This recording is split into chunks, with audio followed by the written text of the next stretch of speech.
டெல்லி சம்பவத்தின் அதிர்வலைகள் அடங்கும் முன் சென்னை ஏர்போர்ட் அருகே பரபரப்பு.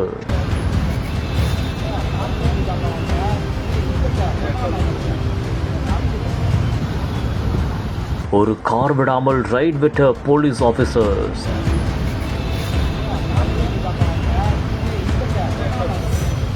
கார் கதவை திறக்க காத்திருந்த ட்விஸ்ட். டார்ச் லைட் அடித்து தேட ஷாக். ஆன் ஸ்பாட்டில் பரபரப்புடன் காணப்பட்ட போலீஸ். டெல்லி செங்கோட்டை அருகே கார் சிதறிய சம்பவம் தற்போது ஒட்டுமொத்த இந்தியாவை விழுக்கியுள்ளது. இந்த ஒரு சம்பவத்தின் அதிர்வலைகள் அடங்கும் முன் தற்போது சென்னை கிண்டி அருகே தற்போது போலீசார் தீவிரமாக சோதனையில் ஈடுபட்டுள்ளனர். மேலும் எந்த ஒரு அசம்பாவிதமும் நடக்கக்கூடாது என்பதற்காக நள்ளிரவிலேயே அவர்கள் ஒவ்வொரு காராய் சோதனை செய்தும் பார்த்துள்ளனர். இதனால் அப்பகுதியில் பெரும் பரபரப்பான ஒரு சூழல் காணப்பட்டது. புரட்சி தமிழரின் எழுச்சி பயணம். மக்களை காப்போம், தமிழகத்தை மீட்போம்.